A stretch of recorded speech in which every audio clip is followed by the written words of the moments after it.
Hello, everybody, and welcome to Interabang Chats. My name is Ishita Kent, and I'm the marketing coordinator here at Interabang Books. I'm so excited that today we are joined with Elizabeth Miki Brina, who is the author of this wonderful memoir, Speak Okinawa. So thank you for joining us today. Thank you for having me. I'm happy to be here. Great. So where are you calling in from? I'm calling in from New Orleans, from my little home office in New Orleans. And everything's going well over there? It's cold. It is it's too cold, but I shouldn't complain because we don't have snow and I got to keep all of my utilities intact. So, but it's cold for this part of the country for sure.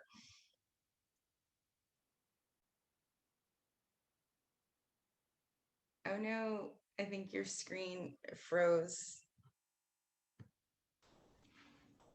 Oh, sorry, your Okay. screen froze. Oh, that's all right. Okay. I was just like, uh-oh, freezing.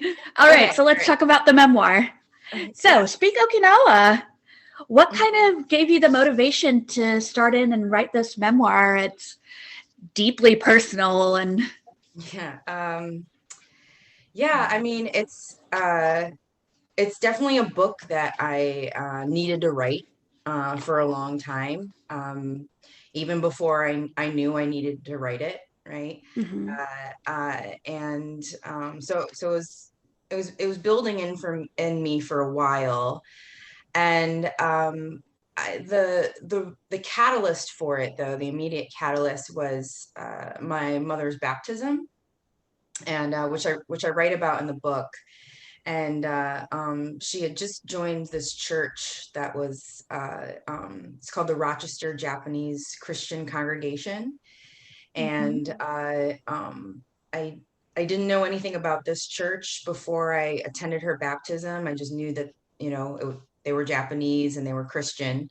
But when I went, I discovered that almost all of the members were women. And they were all around my mother's age. Most of them were around my mother's age. And almost all those women were married to white American men who had served in the military.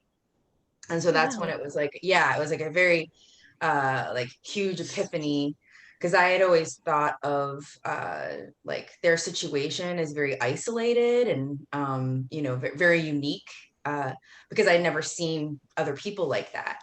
Right. So to just see them all together and be like, oh, okay, something's going on here, right? So it kind of it set me on like a path to wanting to find out what that was, right? What was going on that brought all these people together. And then, but in order to explain this part, you have to go back and, search for, and then to really like convey the impact of that had on me. I had to talk about my childhood and my relationship with my mother. So then it just grew and grew and grew and became a book. Yeah. Yeah. It's a great memoir. I Thank you. was saying when I was reading it, I was really enjoying the fact that you kind of went back and forth. It's not, you don't do straightforward, just push through Mhm. and go from childhood straight into adulthood. You're kind of flipping back and forth and you're messing with present tense and past tense and Mhm. you're in and you also use like present tense the entire time through because you're like in the moment Yeah. as you're narrating these incidents that are happening to you throughout your childhood and your early adulthood. What was the kind of impetus behind making it, non-linear in its narrative? Is it just kind of how it came out of you or There's yeah, that was definitely part of it, just how it came out of me. I like because the story is so big, right? It's my life story, and also my parents' like origin story, right? right? So it was so it was so big that I was like, the only way I could do it is just like in these chunks.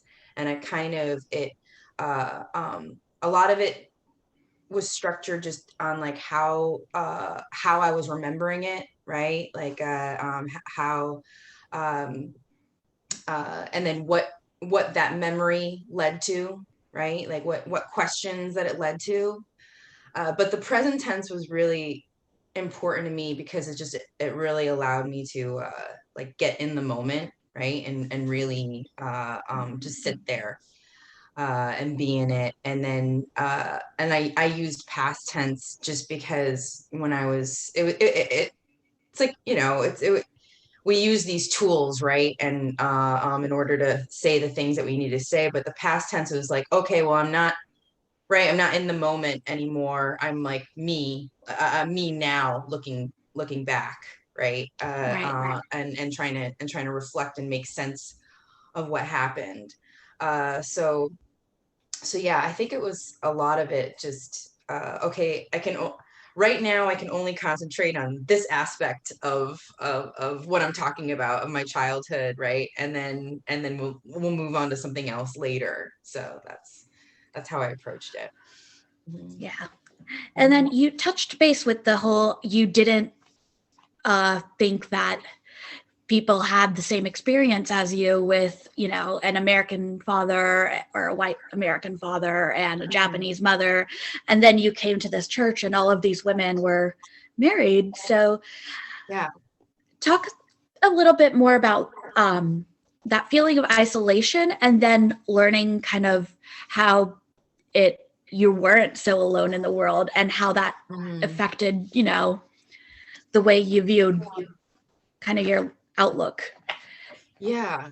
Um, well, the isolation, it was just, yeah, there was just never anybody like me, Mm-hmm. growing up, you know, and I think, I think that's a very relatable feeling overall. Just like, I think, you know, people that there's a lot of people who just feel alone and isolated in the world, but like, just to have it be based on, like these these identifying factors. Like I was, you know, I was one of the only, not not only was I one of the only people of color in my school, but I was maybe I think maybe there was one other half Asian in my school, and of course, like we didn't talk about this. You know, like this is Mm-hmm. the 80s and 90s, so like we're not talking about it. We're just like, oh hi, you know, like passing the hall, like, and because at that time you just want to fit in, right? You just want to blend in as much as possible, but that was impossible for me, you know, like because it just I Right. stood, yeah, like I just stood out so much, like. Yeah. And I think that's definitely something a lot of, you know, second gen can relate to where they're, you know I have that same thing Yeah, where it's like, I want to just be an American. right. And you're like, oh, but you've got dark skin and weird features and Mhm. things like And your that. mom So, speaks this language at home, you know, and cooks this food, mm-hmm. and it's just, yeah, it's exactly. And that's kind of the thing too, is that because I think also because America, like the idea of America was just so restricted back then. I mean, I think it's getting a little bit better now, but it was just like, oh, I can't be American because I'm not this, like what, you know what I mean, like what we see Mm-hmm. all the time, so I'm something else. And I'm not this blonde haired, blue eyed, pretty girl next door, right, you know. right. Yeah, exactly. With yeah, the two white parents and I don't know, like a dog and all the stuff. 2.5 kids in the white picket fence. Exactly, exactly. Yeah. So I'm glad that we're like shifting that image more and more. And yeah, I think, and also that like the other part of your question about learning this history, I mean, it was really it was overall very comforting, right? To be like to just have an explanation, right? For what happened, right? Like how they came together. and also to be like, yeah, I'm not alone. This has happened to many other people. And then also like I was pretty angry and bitter too that like I had not known this before. Mostly at myself because I didn't want to know it. Like I like denied it and refused it for so long, but for the most part it was very healing, and it explained a lot about myself. I'm like, oh, that's why, like Yeah. explained a lot about my parents, right? Like, oh, that's why they're like this. Yeah, so Hmm. and that felt, reassuring. Yeah. Hmm. That's really freeing in some ways, because I know that a lot of people, those of us who grew up with kind of that anger and resentment in a way Hmm. towards their parents, they Yeah. misplaced their feelings of being isolated and left out, and kind of, and I know that you talk about this a lot in your book, Yeah, with the feeling really angry towards your mother and exactly. wanting her to be, a normal mom, whatever that word means. Right, right. Yeah, and that's something that I think comes is unique to like biracial or multiracial household, is because like my father was the one who fit in, right? So it was just like I attached myself so fiercely to him because it was just like, no, I must be more like him, like I must identify more with him, and then which made my mother like even more isolated and more estranged because I was always just like, no, no, no, not like her, right? Like I'm not like her. She's the strange one. So that Mm-hmm. was that was very sad and very hard on her, and yeah, it definitely is the stuff that I needed to work through in the book Yeah. too. Yeah. Well, you talk about it a little bit when you're talking about, internalized racism and internalized a bit of white supremacy with the, Yeah, yeah. Hmm. so you're like, oh, the normal is white. Exactly, yeah. And then yeah, the normal is white, like the standard, the like what we want to achieve, right? Like that's the goal. I always Yeah. thought that yeah, like it's the standard, it's also was the goal for me. And yeah, and I get a lot of part that anger too comes from uh that it was like it was taught to me. Not only did I learn it, but that like that kind of mentality was very uh uh what's the word? I don't know. It was just it was purposeful. It was intentional. And to realize that Yeah. too is really just sad, and uh um Heartbreaking. yeah, exactly. Yeah. Hmm. So you talk a lot of this story of yours is kind of framed around your relationship with your mother, Hmm. obviously, with, her baptism being the impetus for the book. And how is how has your relationship with her grown since you've been working on this book, and have you kind of been able to get some healing out of it? Because I know that Oh write a lot yeah. about you Hmm. write a lot about, being really angry with her and trying to, you don't understand her in a lot of ways. Yeah, like, well, I mentioned before, about learning the history. I mean, that was a huge part of it because I didn't even know. Like, I was like, oh, my mom grew up in Okinawa. I don't know what that is, right? And then, so to understand like her trauma, right? Like of just what she had to go through, like what like Okinawa, like when she was born, Okinawa was completely devastated from World War II. Everyone was still like living in camps, and completely impoverished, and she grew up like hungry all the time. That's what she always told me. She's just like, I was just hungry all the time. And then also witnessing the military come in, the U.S. military, and they're, she watched all of like the bases being built. So to understand that, and it was just like, okay, this is what she was raised in.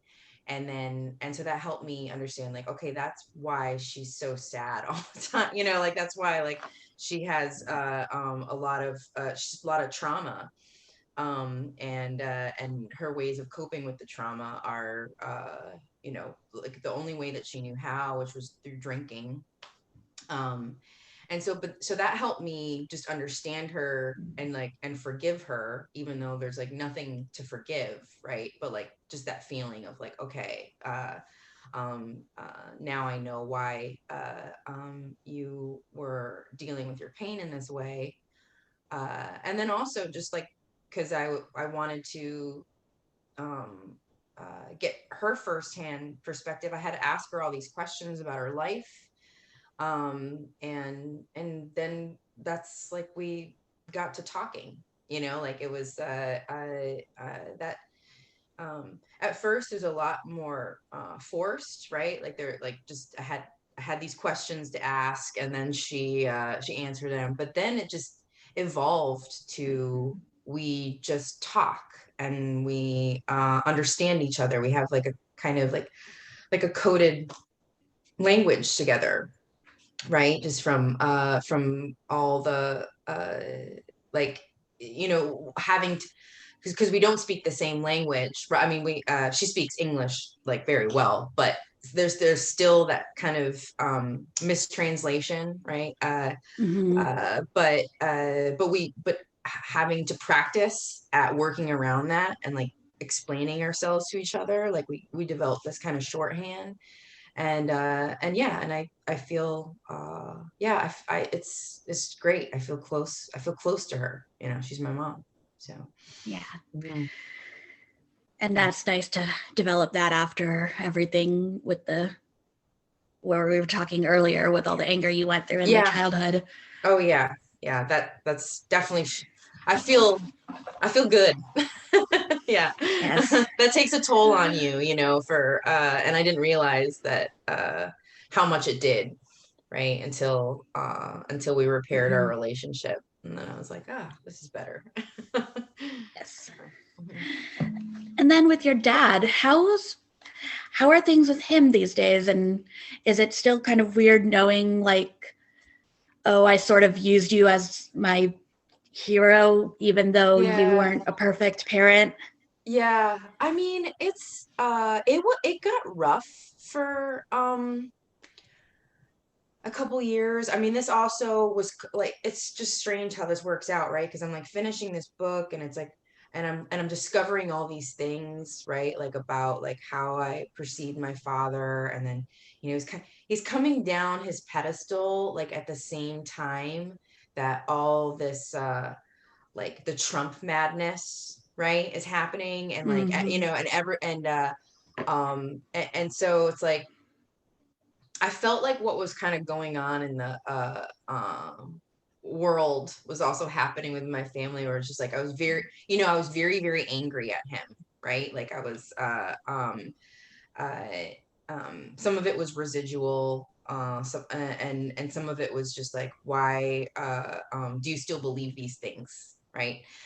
um, uh, and also angry at the whole United States, or half of it, or little less than half, right? A little less than So, half. What was it? 49.2% of the vote or something like that? yeah, exactly. So yeah, and just being so angry, and then kind of like, projecting it onto my dad. But now, like, we've worked through that. And we're fine now. Like, he's still my dad. He's still like a good person. He's kind, he's nurturing. He does the dad things. So and I'm lucky, lucky to have two parents like them. So Yeah. mhm. So, what were some things that surprised you when you were kind of going back and researching and writing and doing all of the work, like doing all the groundwork for Speak Okinawa? I was surprised by how horrific it was. I don't think that that's when I learned about it in school, it was all from like the American point of view. It was just like, oh, like we fought so hard and they killed us, like, you know, like they were so brutal with their fighting tactics, and what they were talking about was the Japanese, right, who were pretty ruthless and relentless, you know, trying to defend themselves from the attacks, but it was never from the Okinawans' perspective, and it was just this completely innocent people who had like no stake in the war, nothing to gain from it, and everything to lose. And then just, yeah, just how incredibly horrific it was, and then how lasting, right? And then when we think of I think when we talk about the Battle of Okinawa in the United States, it's just like this very like, oh, that happened, you know, um, and uh, but there's no repercussions here, right? Except for the people that have been who married except for the people who married U.S. soldiers or U.S. military men and then moved here with their husbands. So I think that's something that really surprised me, and then also just surprised me too. That is no uh, that it's such a neglected part of history, right? That people don't know like really what happened. So. Yeah. Can you actually give like a super brief rundown of what happened in Okinawa, just in case, like for people who haven't read your memoir while they're watching this or don't know much about history? I mean, it's hard. Yeah, it's hard to like sum it up, right? When you want to tell everything, but it was like a battle. It lasted, Battle of Okinawa. It was like the last line of defense before the U.S. got to Japan, right? And so you know, like Japan kind of wanted to make a point of it, right? Like this is what's going to happen if you come to Japan. But it was yeah, so it was 82 days. There was like they had like a full camp, like the U.S. did, like a full campaign, like I think over 500,000 troops, like thousands of planes, like just bombing, shooting, and then about uh, I think sometimes the number keeps changing, but I think it was about like 140,000. Like I get different numbers from different books, right? But so about 140,000 Okinawans died. 120,000 of those were civilians, and it was at that point like a third of the population. So it was huge, right? And then that also doesn't count like the people who are left behind, who are all like homeless because they burned everything. Like it was like the counts that I heard was just like it was just all black. There's nothing left of the island. So yeah, so the people who died, and then the people the people who survived, and like what they had to um right, like what they had. What did they have left? Yeah, exactly, yeah, like everyone lost like their loved ones, and then they lost, everyone lost their homes, like, so yeah, it was pretty brutal. Mm-hmm. Yeah. Was there anything that surprised you personally when you were kind of, now that you're, you know, a little bit older, going back and looking through your childhood stories and kind of remembering things and remembering how things went? Is there anything that surprised you in terms of like personal growth, like how you perceived things when you were younger? Yeah, I mean, uh a lot, just the connections that I made. I mean, I explore a lot about like my and this is so obvious, like this is like a like just a therapy giveaway, right? Like how your romantic relationships are like are the result of your parents, you know. And I was just like, no. um for so long, and then but writing this, I was like, oh, yes, yes, they are.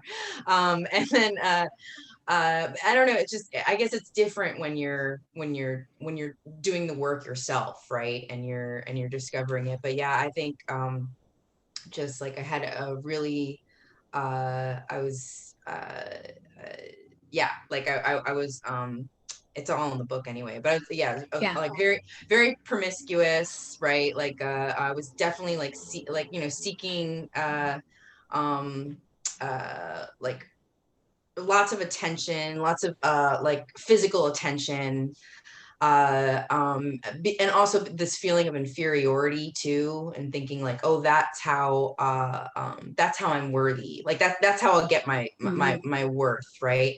And then but not but being like, when I was growing up, I was aware of this, right? Like I was like, oh, okay, that's these are some bad habits. But I never made the connection. And and that's what's so strange, is that this is so obvious, right? Right. On the outside. But not, yeah, not until like writing the book and thinking about it. I wrote so many essays about um my like uh relationships with men, or and not once thought about like think like including my parents, right? Right. So it's just, yeah, and finally when it was like, oh, okay, uh um these are connected, right? That Hmm. helped a lot. Yeah.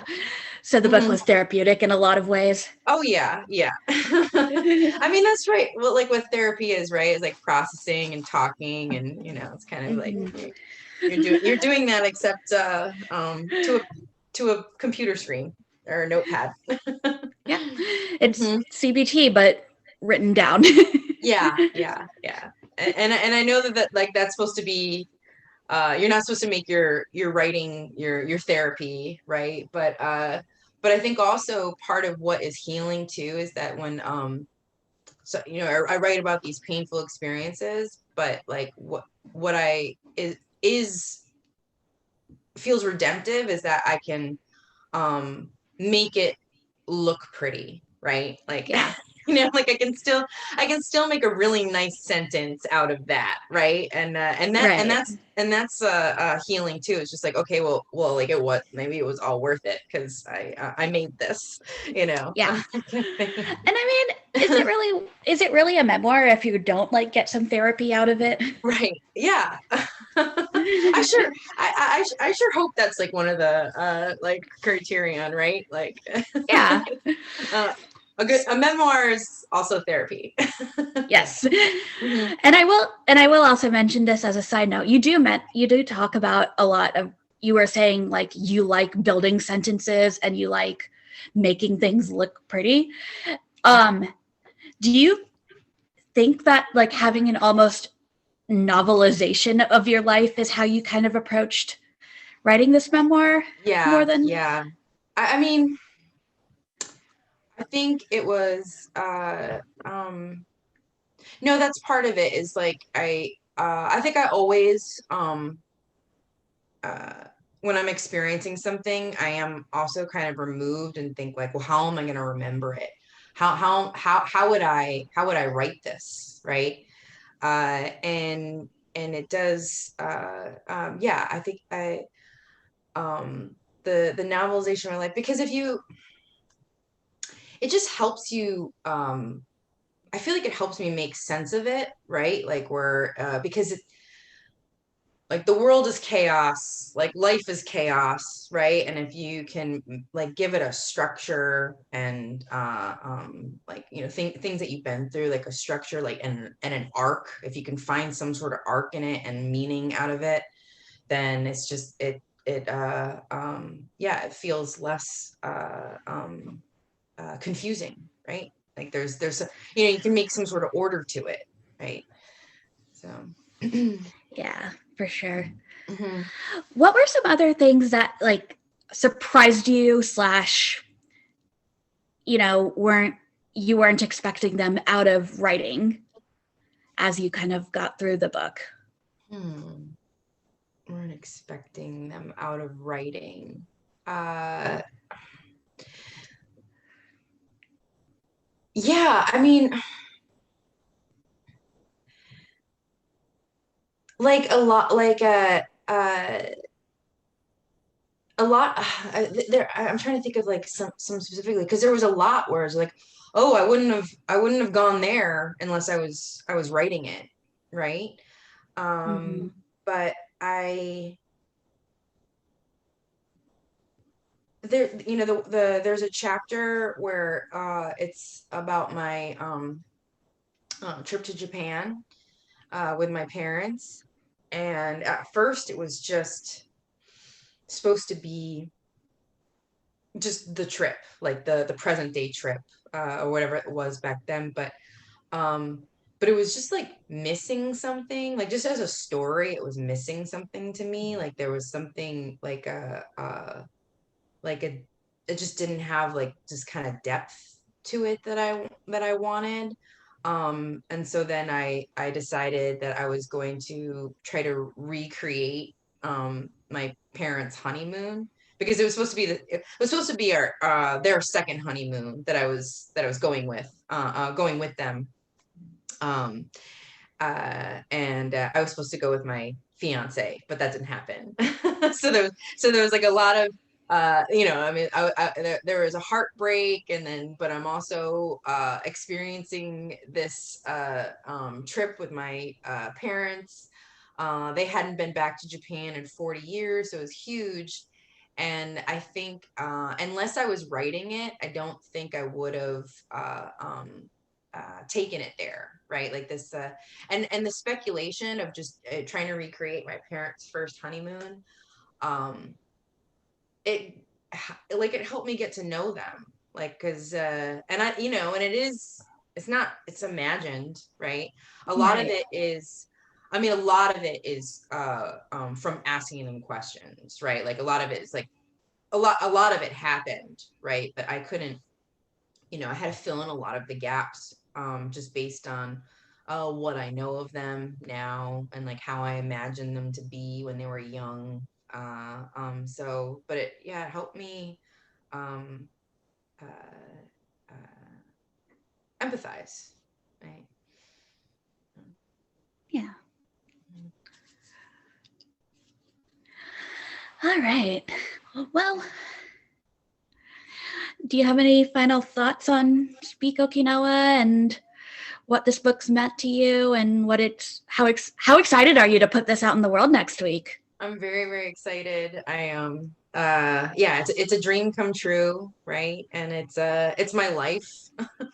It does feel like my life. At least like probably the most important aspect of it. So yeah, it feels good. Like I think that it's just yeah, it's important to share these stories, you know. Uh I think everyone, you know, yeah, it helps us feel less alone. So I'm Yeah. that's something I'm excited about. It's just that, like, You you know, know, I get to share it with I, people. Hmm. yeah. And I guess in my final question was, you know, why this book now? Like, because, you know, you've had your short stories out and you've, you know, published in a lot of magazines, but um, this is the first book, right? Oh yeah, yeah. Hmm. And this was, you know, memoirs aren't usually people's first debuts as often? I don't know. I didn't know how to write it any other way. And all the other short stories, like the essays that I published, I've never written fiction in my life. It scares me. I'm like, what? You're supposed to make it up? That's crazy. Who does that? But all the essays, like that I've written and have been building towards this, like it's all in here, like it. And like I said before, it's just like it needed to come out. Like it was something I've been needing to write for a really long time. So Great. Well, we're so excited that you're having your book birthday next week. Yay, thank you. So, Speak Okinawa comes out next Tuesday. That's the 20. This is the 23rd. 23rd. I've lost track of time. I have that. Obviously, I have that date like cemented in my brain. Yeah, it's been a week of snow and ice, and I have no idea what day or week or month it is anymore. But I get it. Next Tuesday, February 22nd, we've got Speak Okinawa. It's 23rd. Oh my gosh, I'm gonna say the 22nd like 8 times. February the 23rd, Tuesday. And it's a beautiful memoir. It's beautifully written. I especially recommend it for anybody who's, gone through first gen, second gen immigrant trauma. And trying to find their place in the world. So thank you, Elizabeth, so much for joining us. Thank you, Ishita. And it's been an absolute pleasure having you. What else do we have going on besides promoting Speak Okinawa? Are you working on anything else at the moment? I am. Are you allowed to talk about it? No, I'm not ready to talk about it. How about that? Okay. It sounds good. Very fresh and raw. So yeah. Yes. But yeah. And where can people follow you if they want to learn more about your writing and more about what's going on in your life? I wish I don't do the social media or website. So no, I don't have one. Well, Google me, I guess. Yeah. We'll find you in some magazines at some point. Yeah, exactly. I recommend there was a really good essay. I think it was Hippocamp. I want to say it was Hippocampus. Yeah, that was the first publication. Mm-hmm. Yes. So if you want to read more of her stuff, go look up Hippocampus magazine and find a couple of her essays. Really good. Yep, so thank you so much. All right. Well, it's been a wonderful time talking to you, and we hope to speak again soon. Yes, absolutely. Stay warm. Yeah, you too. All right. Bye.